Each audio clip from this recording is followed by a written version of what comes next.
morning. This is Pastor Ray Frank, Syracuse Wesleyan Church. Today is Monday, October the 21st. Well, I know that many times as a preacher that it makes people a little uncomfortable for the preacher to talk about money. So just a warning up front here, I'm going to talk about money today. Jesus did it a lot. And in fact, in one place he talks about counting the cost of following him. He uses the illustration of you wouldn't build a tower without sitting down and figuring out how much it's going to cost before you'd start.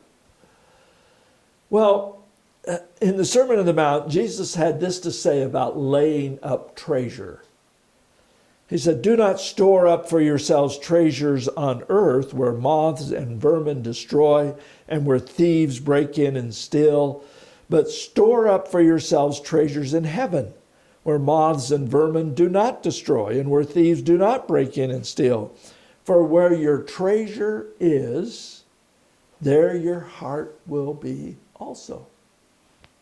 Well, one of the spiritual disciplines I engage in from time to time is to do a self-examination to see if money has somehow made an inroad into my affections, into my heart.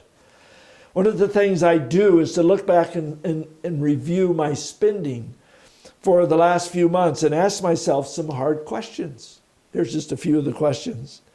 Is my giving to the ministry at least 10% of my income? And it's called a tithe. It seems to me that if a tithe, that 10%, was a requirement of the Old Testament law, then a follower of Jesus who is saved by grace and celebrating the freedom that grace brings surely would want to use that as the very sort of baseline of my giving. And if I'm going to be generous, it would be more than 10%. So I always check and just see, hey, what percentage am I giving?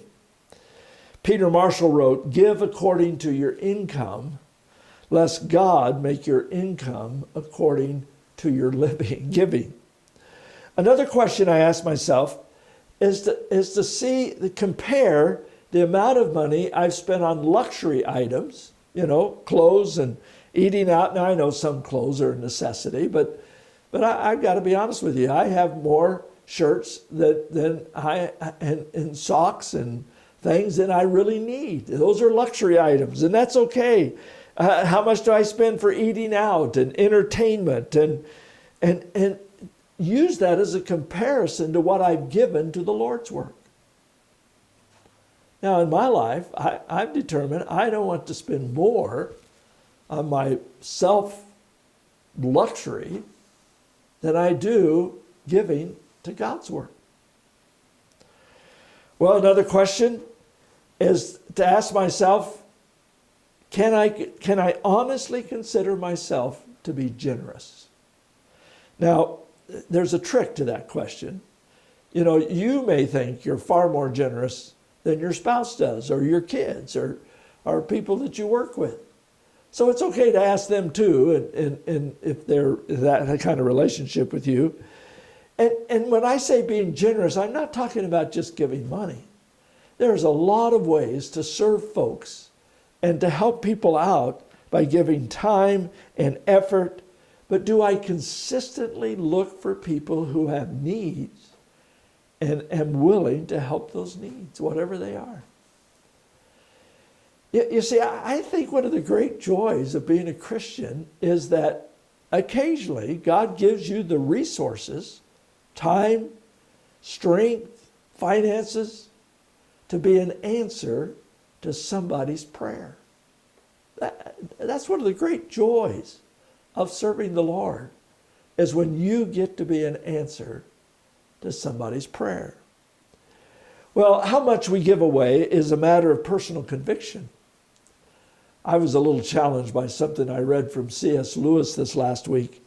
He says, "I do not believe one can settle how much we ought to give.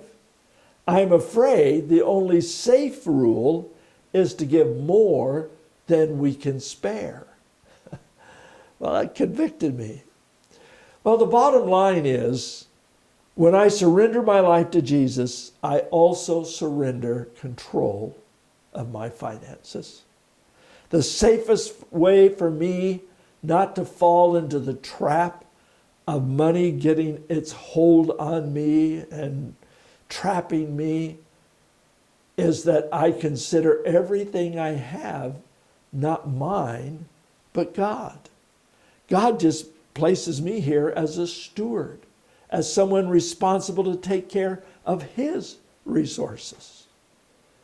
When I let that sink in, when it's not mine, but it's really God's, then my heart is free and I'm laying up treasures in heaven where the investments are pretty sound. Well, my mentor, H.K. Busby, used to use a poem. What? Giving again, I said in dismay, and must I keep on giving away? Oh no, said the angel, piercing me through. Just give until the Father stops giving to you. Well, I pray you'll have a generous week. God bless you.